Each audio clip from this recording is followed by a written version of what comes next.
देख रहे हैं जौहर झारखंड। मैं हूं शुभी मिश्रा आपके साथ। चलिए करते हैं बुलेटिन की शुरुआत और सबसे पहले आपको बड़ी खबर लोहरदगा से बता दें, जहां सदर अस्पताल में नर्स और डॉक्टर की लापरवाही का बड़ा मामला सामने आया है। प्रसव के बाद गर्भवती महिला और नवजात बच्चे की मौत के बाद से परिजनों ने गंभीर आरोप लगाए। बताया जा रहा है कि सोमवार को घाघरा थाना क्षेत्र की रहने वाली सीता लोहरा को प्रसव के लिए सदर अस्पताल में एडमिट कराया गया था। डॉक्टरों ने खून की कमी की बात कही, जिसके बाद परिजन ब्लड लेकर पहुंचे, लेकिन मरीज को समय पर ब्लड चढ़ाया ही नहीं गया, जिसके कारण उसकी मौके पर मौत हो गई।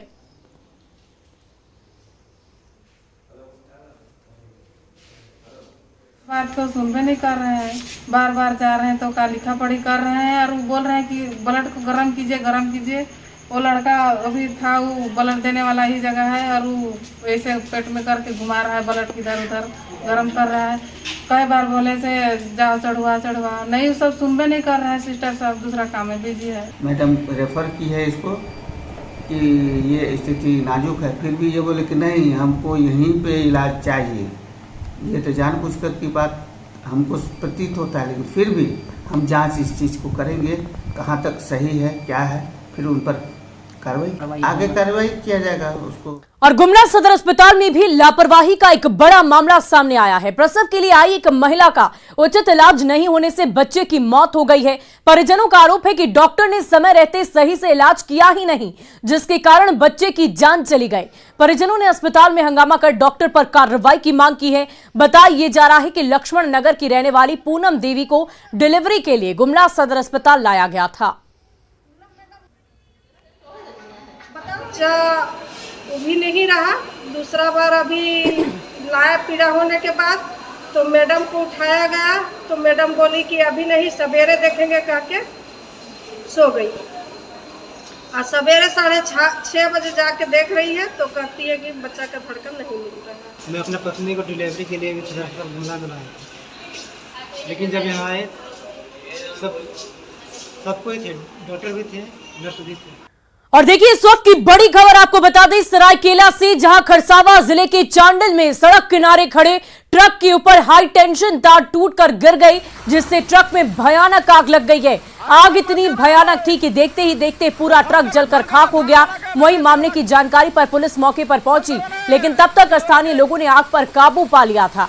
इस हादसे में गनीमत ये रही कि बिजली के तार टूटने के समय ट्रक में कोई चालक या खलासी नहीं था। ये एक्सक्लूसिव तस्वीर आप देख रहे हैं, जिस प्रकार से हाई टेंशन तार के गिरने के बाद ट्रक में भीषण आग लग गई। अच्छी बात यह रही कि ना तो उसमें ड्राइवर मौजूद था और ना ही खलासी। किसी के हताहत की खबर सामने नहीं आई है। अरे बिजली वाला थाना वाला 100 डाल में करो ना, गाड़ी से आग लग गया।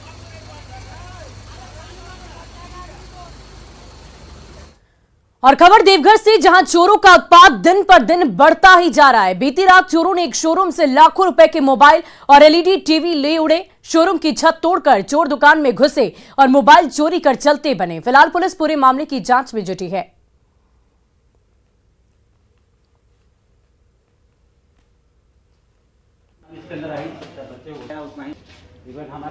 ये दो तस्वीरें आप देख पा रहे होंगे अपनी टीवी स्क्रीन पर। ये वही सीसीटीवी फुटेज है जिसमें साफ साफ स्पष्ट होता नजर आ रहा है कि किस प्रकार से चोर घुसते हैं शोरूम में और लाखों रुपए के सामान की चोरी उनके द्वारा की जाती है। मोबाइल और एलईडी टीवी की चोरी करके वो फरार हो जाते हैं। ये तस्वीरें देखिए किस प्रकार से शोरूम में अचानक से चोर दाखिल होता है और दाखिल होने के बाद से सामान की चोरी लेकर करके वहां से फरार हो जाता है।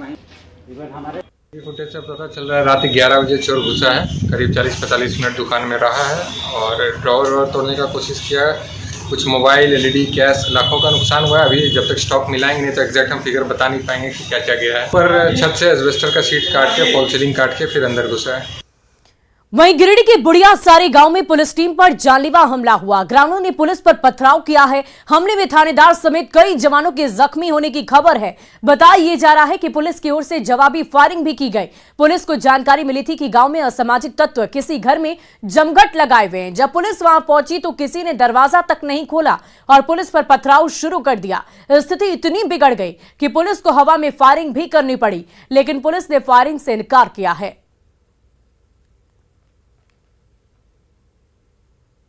और फायरिंग भी हुआ है। फायरिंग पुलिस के द्वारा किया? हाँ, पुलिस के द्वारा किया गया। पुलिस कर ले मारपीट बिना वजह के मारपीट हुआ है। कितने लोगों के साथ मारपीट किया है? कितना 10-12 होगा वो लोग। करण मंडल अपने समर्थकों और घर वालों के द्वारा पुलिस के विरोध में सरकारी कार्य में बाधा पहुंचाए और दुर्व्यवहार किए और ढेला पत्थर चला दिए। और देखिए, गढ़वा पुलिस ने अवैध शराब के खिलाफ बड़ी कार्रवाई की और मेराल के दुलदुलवा गांव में 1 दर्जन अवैध महुआ शराब भट्टियों को ध्वस्त कर दिया गया। पुलिस के मुताबिक ओखर गाड़ा के चटनिया गांव में अवैध महुआ से शराब बनाई जा रही थी और इसी दौरान पुलिस ने छापेमारी की। अवैध शराब के कारोबार में शामिल आरोपियों की लगातार धरपकड़ चल रही है। एक्सक्लूसिव तस्वीर आप देखिए, दर्जन भर शराब भट्टियों को ध्वस्त किया गया है। पुलिसकर्मी वहां पर मौजूद है। गुप्त सूचना के आधार पर यह बड़ी कार्रवाई की गई। और रांची के धुरवा थाना क्षेत्र में मौसी बाड़ी के पास स्थित एक बस्ती में एक युवक का शव पेड़ से लटका बरामद किया गया। युवक का नाम सुरेश महतो है, जो बस्ती का ही रहने वाला था। युवक के भाई ने बताया कि सुरेश कूली का काम करता था और नशे की लत का आदी था। बीती रात वो घर नहीं लौटा और सुबह उसका शव पेड़ से लटका हुआ मिला। फिलहाल पुलिस इस पूरे मामले की जांच कर रही है।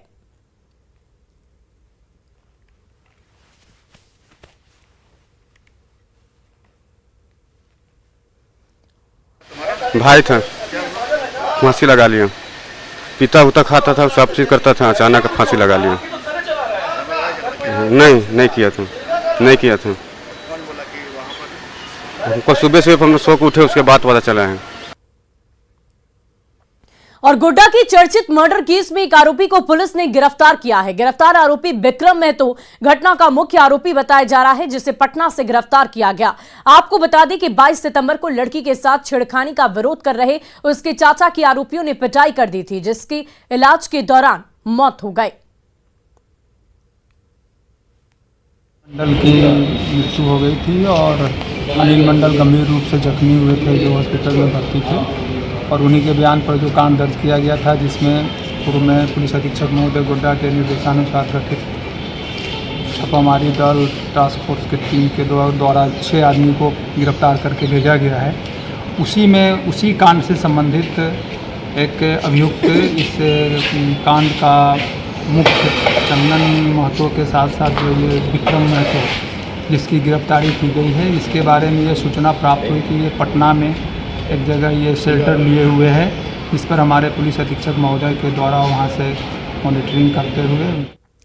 और खबर गोड्डा से, जहां के गांव में इन दिनों डायरिया का कहर फैलता ही जा रहा है। पिछले 15 दिन में 25 से 30 डायरिया संक्रमित मरीज गोड्डा सदर अस्पताल में भर्ती हो चुके हैं और अभी भी डायरिया मरीजों का तांता लगा हुआ है। कई गांव में संक्रमण फैलने की आशंका जताई जा रही है। सिविल सर्जन ने बताया कि मौसम बदलने की वजह से उल्टी और दस्त के रोगियों की तादाद बढ़ रही है, जिनका इलाज गोड्डा सदर अस्पताल में चल रहा है। स्वास्थ्य विभाग डायरिया प्रभावित गाँव पर पैनी नजर बनाए हुए हैं।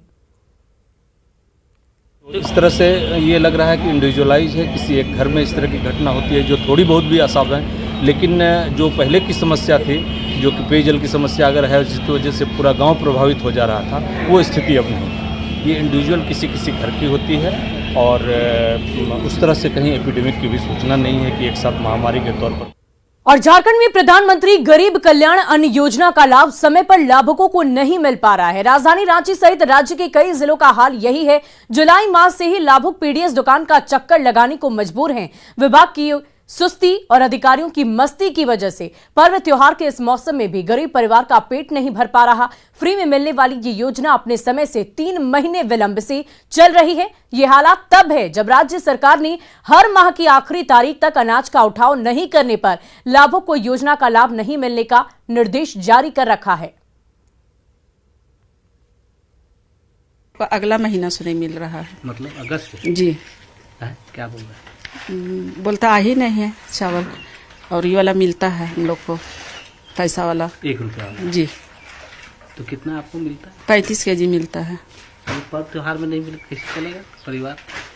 क्या करें, अब देगा तब तो मिलेगा तो खाएंगे, अब नहीं देगा तो नहीं मिलेगा तो क्या खाएंगे, जो मिलता वही खाते हैं। उधरे से नहीं आया है बोल रहे हैं, तो ये बोल रहे हैं दे ऊपर से दिया नहीं है, दे तो इतना में चल जाएगा, परिवार खा लेगा। नहीं होने से खरीदेंगे, क्या करेंगे? तो हम लोग देख रहे हैं, हम लोग कोशिश करेंगे दिलाने का। यही बोल। हाँ, अब बताइए, आपके माध्यम से हम अगर कहना चाहेंगे तो आप बोलिएगा पॉलिटिक्स करता है, इसको जरूर चलाइएगा कि पॉलिटिक्स करता है। अब अधिकारी हमको ये बता दे, सितंबर में माल हमको अगर जुलाई का देगा तो कौन दुकानदार बांटेगा? और झारखंड में 1932 की खतियान और ओबीसी को 27% आरक्षण देने को लेकर राज्य में खुशी की लहर है। लोगों ने आज पोटका विधायक संजीव सरदार के नेतृत्व में गाजे बाजे के साथ आभार यात्रा निकाली और मुख्यमंत्री हेमंत सोरेन को धन्यवाद दिया। आभार यात्रा में हजारों की संख्या में बाइक सवार ग्रामीणों ने भाग लिया। आभार यात्रा में अतिथि के रूप में बहरागोड़ा विधायक समीर महंती भी शामिल हुए।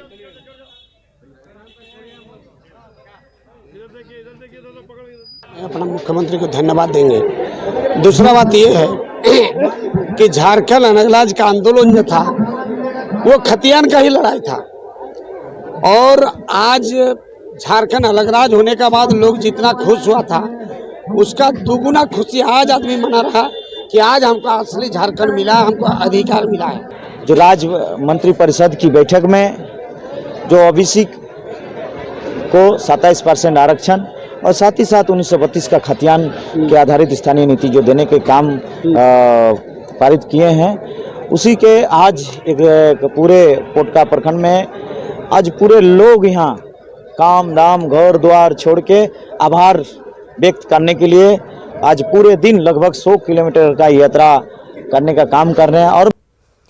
और झारखंड का संथाल पिछले कुछ दिनों से प्रदेश की राजनीति में अचानक महत्वपूर्ण होता नजर आ रहा है। बीजेपी संथाल के मुद्दों को लगातार फोकस कर यहां की तमाम सीटों पर अपना प्रभाव जमाने की कोशिश में है। प्रदेश का शीर्ष नेतृत्व भी लगातार संथाल का दौरा कर रहा है। झारखंड बीजेपी के नए प्रभारी यानी कि लक्ष्मीकांत वाजपेयी ने भी अपने झारखंड अभियान का शुभारंभ संथाल के देवघर से ही किया था। हालांकि अभी चुनाव के कोई आसार नजर नहीं आ रहे, बावजूद इसके बीजेपी माहौल बनाने की पूरी कोशिश में लगी हुई है। देखिए, संथाल परगना से पिता पुत्र दोनों 5 बार मुख्यमंत्री बने, 5 बार इन्होंने मुख्यमंत्री पद को सुशोभित किया, लेकिन संथाल का इनके द्वारा विकास नहीं किया गया। हमारे जिस समय डबल इंजन की सरकार थी 2014 से 19 के बीच में, हम लोगों ने आदिम जनजाति के लिए पहाड़िया बटालियन बनाया, उनके लिए डाकिया योजना के तहत उनके घरों तक अनाज पहुंचाने का कार्य किया। संथाल परगना में सड़कों का नेटवर्क बना, साहेबगंज में बंदरगाह की शुरुआत हुई, साहेबगंज में गंगा नदी पर पुल की आधारशिला रखी गई। तो हम लोगों ने काफी विकास कार्य किया। हाँ, ये सही है। और रांची में कांके रोड स्थित चांदनी चौक इलाके से एक सनसनीखेज घटना सामने आई है। पुलिस ने कब्रिस्तान में दफनाए गए लड़की के शव को बाहर निकाला। बताया जा रहा है कि 21 सितंबर को युवती की मौत हो गई थी। उसके परिजनों ने शव को कब्रिस्तान में दफना दिया था, लेकिन स्थानीय लोगों के अनुसार युवती की मौत संदेहास्पद परिस्थिति में हुई थी। लोगों ने हत्या की आशंका जाहिर करते हुए गोंदा थाने में इसकी शिकायत दर्ज कराई। पुलिस ने शव को जब बाहर निकाला तो लड़की के शरीर पर चोट के निशान भी मिले हैं। शव को पोस्टमार्टम के लिए रिम्स अस्पताल में लाया गया है।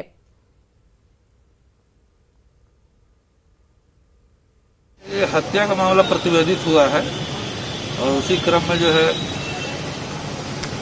लाश को जो है पोस्टमार्टम कराने के लिए हम लोग जो है भेज रहे हैं। इसके लिए एसडीओ साहब को जो है आवेदन देकर मजिस्ट्रेट की बहाली करवाई गई और कांके सीओ मजिस्ट्रेट के रूप में यहाँ पर नियुक्त हुए हैं और विधिवत वीडियोग्राफी वगैरह सब हो के सारा प्रक्रिया है।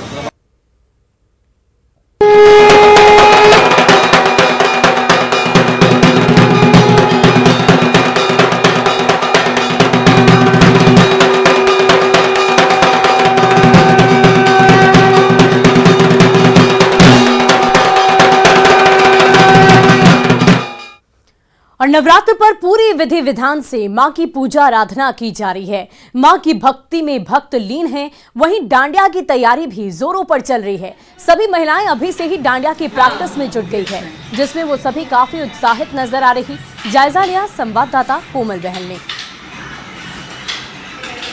हो गई है और नवरात्रि में डांडिया और गरबा खेलने का प्रचलन जो है साफ तौर पर देखने को मिलता है। हालांकि गुजरात से ये ट्रेंड शुरू हुआ था और धीरे धीरे अब ये ट्रेंड जो है हमें पूरे देश भर में साफ तौर पर नवरात्रि के समय में देखने को मिलता है। और रांची में भी इस बार डांडिया को लेकर के लोगों में उत्साहता जो है साफ तौर पर देखने को मिल रही है। ऐसे में हम इनसे बात करते हैं। यहाँ पे आप तस्वीरों के माध्यम से आप देख सकते हैं कि महिलाएं जो हैं डांडिया खेलती हुई नजर आ रही है। ये प्रैक्टिस है, असली डांडिया का खेल जो है वो महिलाएं काफ़ी एक्साइटेड हैं क्योंकि 2 साल जो कोरोना का हम लोगों ने दंश झेला है, महिलाओं को उत्साह मनाने का ऐसा कोई मौका नहीं मिला क्योंकि महिलाएं मैक्सिमम घरों में रहीं। और वैसे तो डांडिया का प्रचलन गुजरात में ज़्यादा होता है बट लगातार हमारे भारत में हमारे बिहार झारखंड में भी इसका प्रचलन काफ़ी तेज़ी से अब हो गया है और महिलाएं काफ़ी उत्साहित हो रही हैं डांडिया को लेकर। और माही केयर स्पेशली डांडिया उत्सव मनाने जा रही है जिसमें महिलाओं ने काफ़ी बढ़ चढ़ कर हिस्सा लिया है। गरबा को लेकर के, डांडिया को लेकर के उत्साह जो है साफ तौर पर देखने को मिल रहा है। हालांकि कल इसका आयोजन है और 2 साल के बाद जो है इस भव्य तरीके से एक रौनक जो है हमें दुर्गा पूजा में देखने को मिल रही है। तो तैयारियां जो है रांची में कह सकते हैं डांडिया नाइट को लेकर के जोरों शोरों से चल रही है। कोमल बहल, न्यूज़ 18 रांची। और नवरात्र के दूसरे दिन रांची के देवी मंदिरों में मां ब्रह्मचारिणी की पूजा पूरे भक्ति भाव से की जा रही है। राजधानी के रातू रोड स्थित दुर्गा मंदिर में सुबह से ही श्रद्धालुओं की भीड़ उमड़ पड़ी है। रातू रोड वाली मैया के नाम से विख्यात इस मंदिर को लेकर हमेशा से ही श्रद्धालुओं में काफी श्रद्धा रही है। मंदिर में श्रद्धालुओं से बातचीत की न्यूज़ 18 संवाददाता संजय कुमार सिन्हा ने।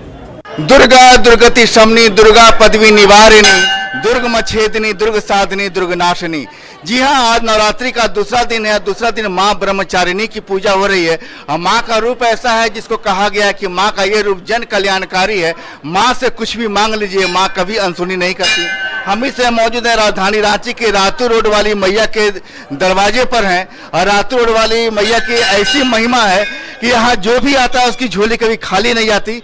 2 साल के बाद जब कोरोना का थोड़ा संक्रमण कम हुआ है, किस तरीके से माँ के दर पर यहाँ श्रद्धालुओं की भीड़ उमड़ी है। यहाँ पर आई हैं 2 साल के बाद, ऐसा माहौल है, कैसा लग रहा है? बहुत अच्छा लग रहा है। हाँ, माँ से क्या मांगी है झोली फैलाकर? एकदम सबसे जो मांगते हैं सर जो मांगते हैं सो मिलता है। तो सच्चा दरबार है। हाँ, जो मांगने सुबह साथ हम लोग आते हैं।